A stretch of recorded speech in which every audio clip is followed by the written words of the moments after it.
I want to take you back to a specific night over northern Israel. The sky is black, and then, without warning, it is not black anymore. White interceptor trails shoot upward in every direction. Orange rocket streaks come down in response. For a few minutes, the sky above Haifa looks like a photograph of a war. Sirens, explosions overhead, residents pressed into shelters, listening through the walls. When it was over, the Israeli military released a number. 300 rockets and loitering munitions had been fired by Hezbollah. 200 were intercepted. 100 were not. 100 rockets reached their targets: command infrastructure, residential zones, military installations. The sky over northern Israel, the sky that Iron Dome was built to own, had holes in it. Now, I want to tell you something that I think is the most important thing to understand about that number, about that 100. It is not a statistic. It is not a percentage. It is not a data point to be noted and moved past. It is a message that Hezbollah designed very carefully, practiced for years, and delivered with complete precision. And understanding what that message actually says is what I want to spend the next 15 minutes doing, because the mainstream coverage is telling you what happened that night.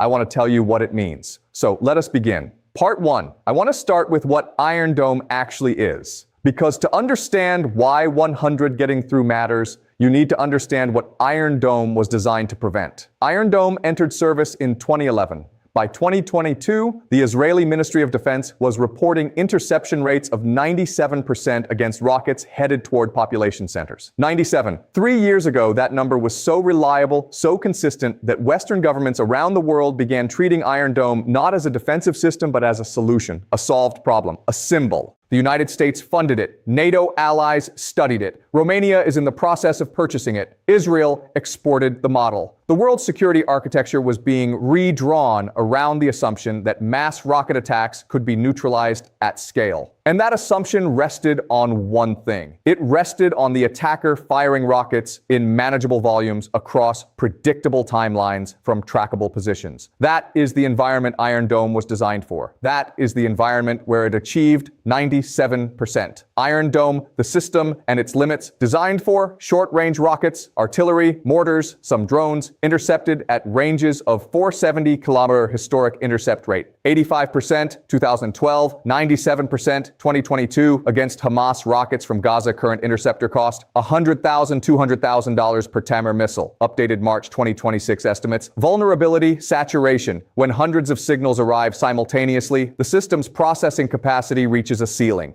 Key fact: Raytheon Rafael signed a $1.25 billion contract in November 2025 to increase interceptor supply. Because existing stockpiles were already being depleted, Hezbollah looked at all of that, studied every engagement, every interception pattern, every battery position, every radar coverage gap, and then it changed the environment. 300 rockets and drones fired simultaneously from multiple launch positions in a compressed timeline specifically designed to overwhelm the system's ability to process and prioritize incoming threats. Not to defeat Iron Dome through technology, to defeat it through arithmetic. That is what happened on that night over northern Israel, and it worked. Part 2. I want to explain exactly how the attack was constructed, because it was not random, it was engineered. When a radar system tracks incoming threats, it has to process each signal, calculate its trajectory, determine whether it is headed toward a populated area, and decide whether to engage it and with how many interceptors. Under normal circumstances, this calculation happens in fractions of a second. Iron Dome is very good at it. But what happens when 300 signals appear on that radar display simultaneously, from different angles, at different altitudes, moving at different speeds? The calculation does not get 300 times faster. The system has a ceiling, and when the volume of incoming signals exceeds that ceiling, something has to give. The system has to choose what to intercept and what to let through. And those choices happen faster than any human operator can supervise. Hezbollah understood this, and it designed an attack architecture specifically to exploit it. The first layer of the attack was old, inexpensive rockets, Katyusha variants. Steel tubes with a propellant charge. They cost between $300 and $500 each, and they were fired first in volume to force Iron Dome to engage, to burn through interceptors, to start depleting the magazine. The second layer was precision-guided munitions. Hezbollah now operates guided systems comparable to the Iranian Fateh 110 family. Weapons with navigation systems capable of accuracy measured in single-digit meters. These were directed at specific high-value targets: radar stations, stations, launcher positions, command hubs. When a precision munition locks onto one of these, Iron Dome has to respond at maximum priority, committing its best interceptors to protect its most critical infrastructure. The third layer, and this is the part that is genuinely new, was loitering munitions, drones that do not follow a ballistic arc. They fly low, hug terrain, navigate around radar coverage gaps, and approach from angles that early warning systems were not designed to detect. They have almost no radar cross-section. They make almost no sound. They appear on screens seconds before impact, not minutes. The three-layer attack architecture. Layer 1, volume rockets,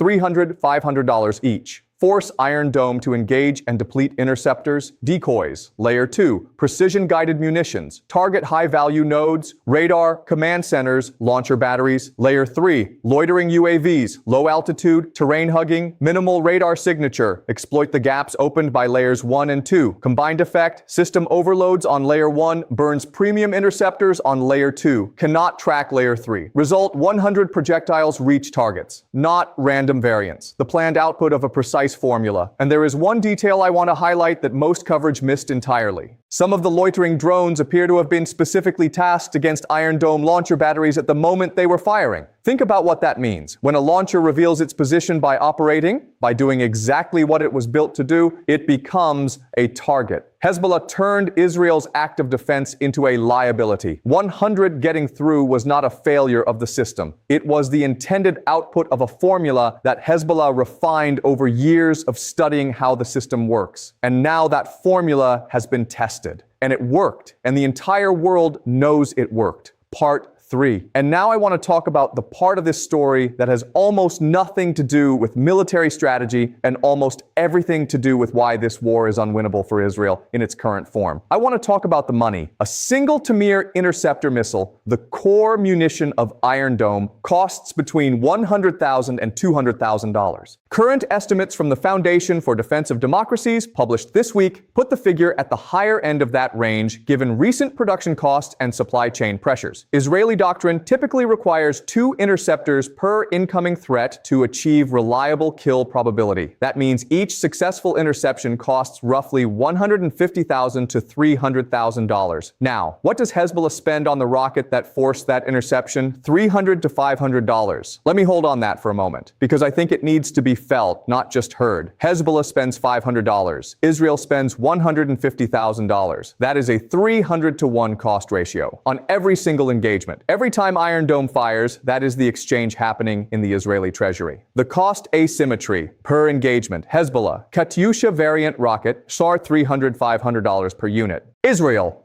2 Tamir interceptors per target. Chow, $150,000, $300,000 per intercept cost ratio. Approximately 300.1 in Hezbollah's favor, 300 rocket salvo cost for Hezbollah. Under $150,000 total, Israel's interceptor cost for that same salvo. 15-30 million in hours. Plus, secondary damage from the 100 that got through, power infrastructure, command centers, residential zones, plus reserve mobilization, logistics, supply chain disruption, not included in the interceptor figure. Raytheon Rafael $1.25 billion contract signed Nov 2025 because existing stocks were already too low. Now multiply that across weeks of sustained conflict. Hezbollah does not need to fire 300 rockets every day. It does not need to. It just needs to fire enough to keep Iron Dome at maximum readiness. 20 rockets today, 50 tomorrow, 40 the day after. Every signal triggers a response. Every response depletes the account, and Hezbollah simply waits for the optimal moment to escalate. Israel is not fighting a military battle. It is fighting an economic battle. And in an economic battle where one side spends $500 and the other spends $150,000, the math only runs in one direction. And here is where it becomes your problem too. Not Israel's problem. Not the Middle East's problem. Yours. Every interceptor stockpile Israel burns through has to be replenished. By America. By American production lines, American taxpayers, American congressional appropriations debates. Every time a Tamir missile is fired over Haifa, a line item appears somewhere in a budget in Washington. And every budget debate in Washington is a political battle that Iran and Hezbollah do not have to fight themselves.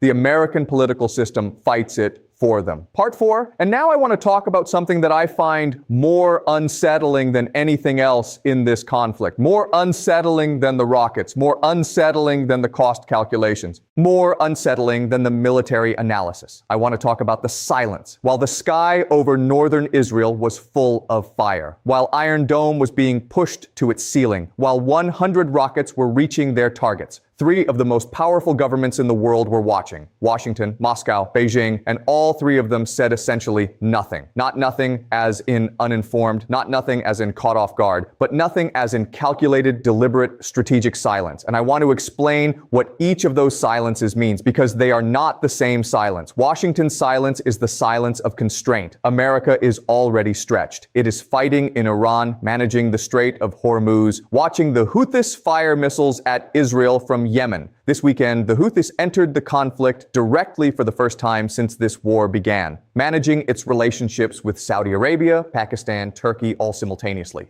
America wants to support Israel, but America has learned through Iraq and Afghanistan and now Iran that committing without limit is not a strategy. It is a trap. Washington's silence says we are present, we are watching, but this has upper limits. Moscow's silence is the silence of opportunity. Russia is not unhappy about what is happening in the Middle East. Every hour that Washington's attention is consumed by this conflict is an hour that Russian positioning in other theaters benefits. Russia does not need to fire a single weapon. The gravitational pull of this crisis on Western resources and focus is doing work for Moscow without any Russian investment. The Kremlin's silence is not absence. It is the most economical form of strategic advantage. And Beijing's silence is the silence of patience. China is watching, calculating, positioning. It will not intervene. It does not need to intervene. What China sees in this conflict is the gradual exhaustion of the powers that have stood between China and the next phase of its ambitions. Every dollar America spends on Iron Dome interceptors is a dollar not spent on defending Taiwan. China's silence is investment in a future it is content to wait for. The 3 silences, what each one means. Washington, present but constrained, supports Israel but will not commit without limit. The Houthis entering the war this weekend is already testing that constraint. Moscow. Strategic patience. Western distraction in the Middle East is passive benefit. No investment required. Beijing accumulating advantage. Every resource consumed here is unavailable for the Pacific. Taiwan calculus is being updated in real time. The combined effect. No superpower has the incentive to stop this. The equilibrium of intersecting interests keeps the conflict running without a ceiling. What Iran understands. When major powers choose observation over intervention, the environment has shifted beyond where a single will can impose order. And within that silence, Iran has emerged as something that nobody 3 years ago would have predicted. Iran has become the central coordinating force in a regional conflict that 3 of the world's most powerful governments are choosing to watch rather than stop. That is not a small thing. That is a fundamental shift in the architecture of global power.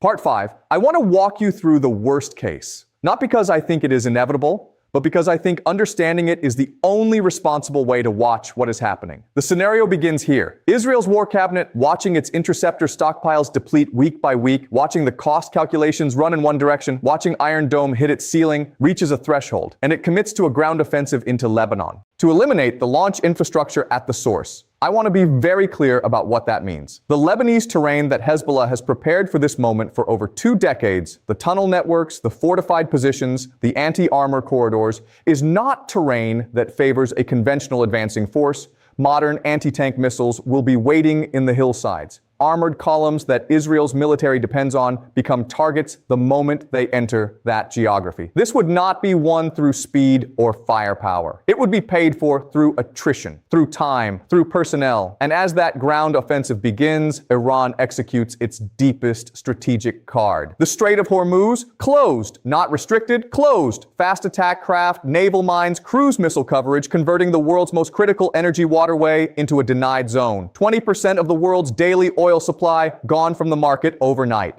Global crude prices breach levels without modern precedent. What is already the biggest oil supply shock since the 1970s energy crisis, as the International Energy Agency has called this conflict, becomes something of an entirely different magnitude. And simultaneously, Hezbollah intensifies from the north. The Houthis, who this weekend fired their first missiles at Israel since this war began, locked down the Red Sea southern corridor. Iran-aligned networks in Iraq and Syria activate. The entire arc from Lebanon to Yemen, from the Mediterranean to the Indian Ocean, is engaged at once.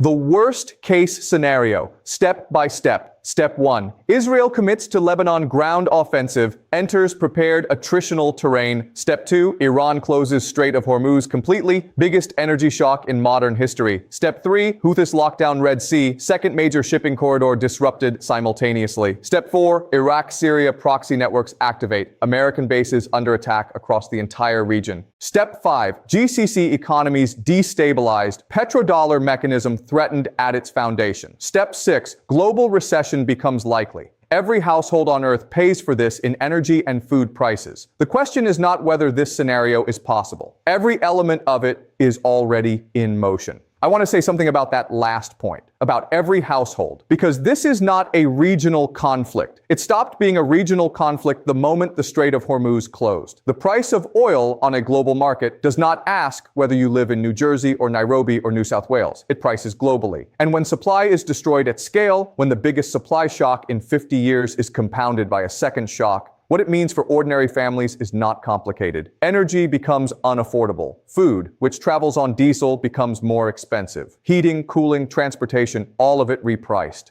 Your household budget is inside this conflict, whether you chose to be or not. So let us go back to that night sky over northern Israel. 300 rockets fired, 200 intercepted, 100 got through. I told you at the beginning that this was a message. And now I want to tell you what that message actually said. It said, the system that the world has spent a decade treating as a solved problem is not a solved problem. It has a ceiling, and we have found it, and we know exactly how to reach it, and we have the rockets to reach it again and again and again. That is what 100 getting through means, not a military defeat, not an existential blow, something quieter and more durable than either of those. It means the psychological architecture that kept northern Israel economically functional, that kept investors putting money into Tel Aviv, that kept the world treating Israel's air defense as a gold standard. That architecture now has a crack in it that no interceptor can repair. Iron Dome is still operating. It is still intercepting. In fact, this week there are reports, unconfirmed but credible, that Israel's new Iron Beam laser system made its first combat intercepts, providing a glimpse of a future where the cost equation looks different. A laser intercept costs a few dollars in electricity versus $150,000 for a Tamir missile. That technology matters. That is a real development. But Iron Beam is developmental. It is not yet at scale. And the conflict it is being developed inside is not waiting for it to scale. What is happening in the Middle East right now is not a local story. It is not an Israeli story or an Iranian story or a Lebanese story. It is a story about what happens when a new military logic replaces an old one, when the cost calculations flip, when the silence of major powers becomes its own form of action, when the infrastructure of global energy and the architecture of Western security are tested at the same time. The question I keep coming back to,